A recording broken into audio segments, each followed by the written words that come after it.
Dakshina Kannada ಜಿಲ್ಲೆಡು corona ಸೋಂಕಿತರಿಗೆ ಉಚಿತ ಚಿಕಿತ್ಸೆ ಒದಗಾವನ ಬಗೆಟು ಉಪಮುಖ್ಯಮಂತ್ರಿ ಡಾಕ್ಟರ್ ಅಶ್ವಥ್ ನಾರಾಯಣ ರೊಟ್ಟಿಗೆ ಜಿಲ್ಲಾ ಉಸ್ತುವಾರಿ ಸಚಿವರು ಶ್ರೀ ಕೋಟ ಶ್ರೀನಿವಾಸ ಪೂಜಾರಲು ಶುಕ್ರವಾರ ತುರ್ತು ಸಭೆ ನಡಪಾಯಿರು.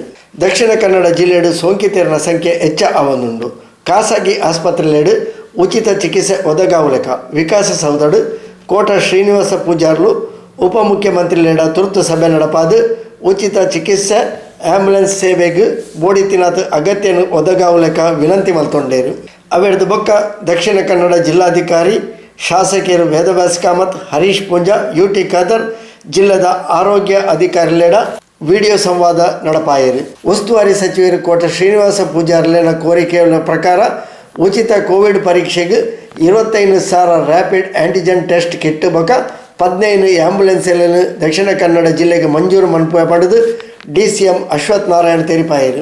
ಅಂಚನೆ ಕೋವಿಡ್ ಸೋಂಕಿತರು ಕೈತಲ್ದ ಸರ್ಕಾರಿ ಆಸ್ಪತ್ರೆಗೆ ಸಂಪರ್ಕಿಸಾದು ಅಗತ್ಯಪೂರ್ಣ ಶಿಫಾರಸ್ದ ಮೇರೆಗೆ ಕೈತಲ್ದ ಖಾಸಗಿ ಆಸ್ಪತ್ರೆಲೆಡು ಉಚಿತ ಚಿಕಿತ್ಸೆ ಕೊರಿಯರ ಕ್ರಮ ವಹಿಸೊಂದು ಚಿಕಿತ್ಸೆದ ವೆಚ್ಚನ ಸರ್ಕಾರನೇ ಭರ್ತಿ ಮನ್ಪುಡು ಪಂಡದ್ಲ ತೆರಿಪಾಯಿರು.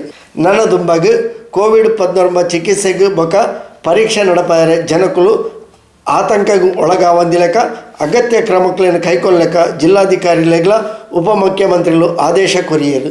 ಈ ಮಹತ್ವದ ಸಭೆದ ಬೊಕ್ಕ ದಕ್ಷಿಣ ಕನ್ನಡ ಜಿಲ್ಲೆಡು ಕೊರೋನಾ ಸೋಂಕಿತರ ಸಮಸ್ಯೆಲು ದಿಂಜ ಪರಿಹಾರ ಆಪುಣು ಪಂಡದು ಪ್ರತಿಕ್ರಿಯಿಸಿನ ಜಿಲ್ಲಾ ಉಸ್ತುವಾರಿ ಸಚಿವರು ಶ್ರೀ ಕೋಟ ಶ್ರೀನಿವಾಸ ಪೂಜಾರಲು ಜಿಲ್ಲೆಗೆ ಅಗತ್ಯ ನೆರವು ಒದಗಾಯಿನ ಮುಖ್ಯಮಂತ್ರಿ ಶ್ರೀ BS ಯಡಿಯೂರಪ್ಪರಿಗೆ ಬೊಕ್ಕ ಉಪಮುಖ್ಯಮಂತ್ರಿ ಡಾಕ್ಟರ್ ಅಶ್ವಥ್ ನಾರಾಯಣರಿಗೆ ಸೊಲ್ಮೆ ಸಂದಾಯರು.